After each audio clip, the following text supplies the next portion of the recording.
Today we're going to talk about a close cousin of poaching, today's steaming lesson. Steaming. Today we're going to examine steaming and how to impart heat to food through moisture. The heat is imparted to the food in a steaming method indirectly, moist method. So what kind of cooking method would we call this? Moist convective.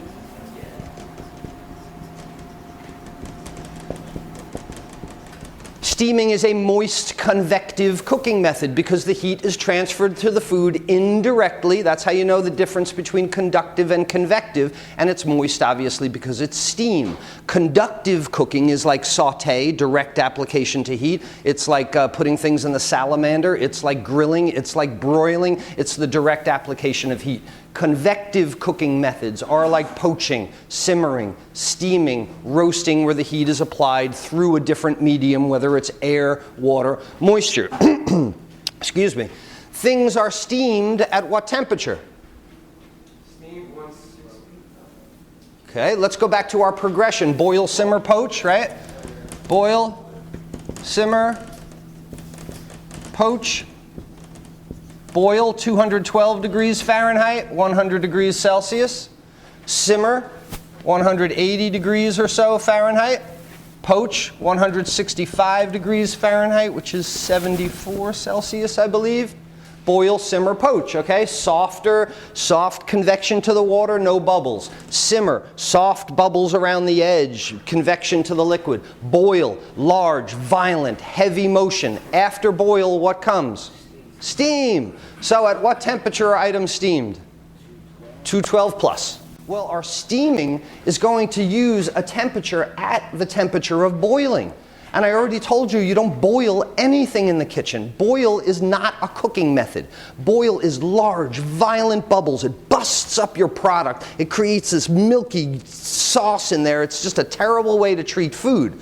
So why would I tell you that a great way to cook a protein product when we could poach it at 165 degrees, and I say don't ever boil it? Well, why would I tell you to cook something at a temperature that was higher than a boil? What's missing in steaming that is present in boiling? Right, the violent motion is missing. So now you take advantage of the fact that you can cook at a little higher temperature in a moist cooking process, but you're not throwing it in a pot where it gets all jostled around and beaten up. Actually, steaming, as we're going to see in a few minutes, is the best cooking method for things that are composed.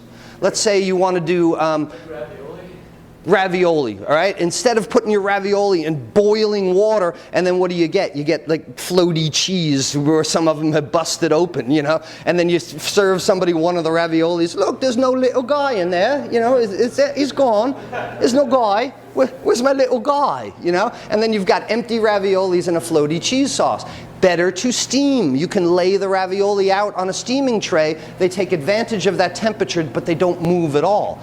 Composed items. Let's say you're doing a really nice plate and you got 3 asparagus spears and you tie them with a little chive or a red pepper or something like that, and this is a composed item that you want to put on the plate. You drop that in boiling water, you're going to have floating asparagus and your red pepper will be floating off this way. But imagine if you lined all those things up in a steamer pan or lined them up on a rack above the liquid and steamed them, they would cook and stay in their composition. So one of the great advantages of steaming over these methods where you actually put the item in the water is that you can keep the integrity of the item, that it doesn't be subjected to that violent boil, but it takes advantage of that higher temperature. Even if we start with chicken broth, or even if we start with water, how about mirepoix? How about diced carrot, onion, celery in the water? And you're really making a broth while you're steaming something. You can put a whole bunch of garlic in that steaming liquid and have a garlic steamed fish, or onion steamed fish, or any of the items that you want to add to this liquid. This is what takes you from mediocre to excellent. This is where it's like, wow, this has an onion flavor to it, but I don't see any onions in here. How'd you do that? It's so faint. Steaming, most often used for vegetables.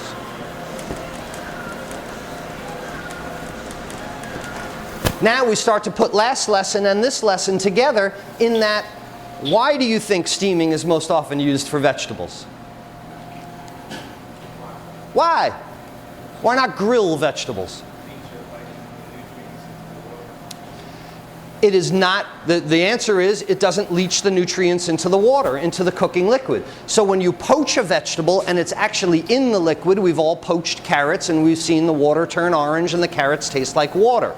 But when the item is suspended above the steaming liquid, it's not leaching those nutrients, those colors, that texture into the liquid. It's, excuse me, suspended above and cooked convectively in that regard. So cooking vegetables in a steaming fashion gives you the ability, again, to control the temperature, right? It's 212 degrees plus. It's not 350. It's not 500 on the grill. The other reason that we steam vegetables, it's moist, not dry. Who wants to roast carrots? Well, you just lay a bunch of carrots on a sheet pan, put it in the oven. What are they going to look like after 20 minutes? Hard and shrivelly and dry. We want a moist cooking process. So another reason that vegetables are most often steamed, it's a moist cooking process. It's closest to the target temperature at which we can cook them. It doesn't leach nutrients into the liquid. It enables you to control that heat so much better. This is why vegetables are most often steamed. Questions about steaming? All right.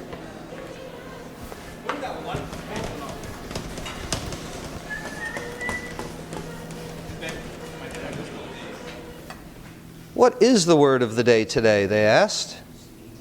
Steam is the word of the day today. Chef Mohr, what is the word of the day today? And know you're dying to know. The word of the day today is papillote. P-A-P-I-L-L-O-T-T-E.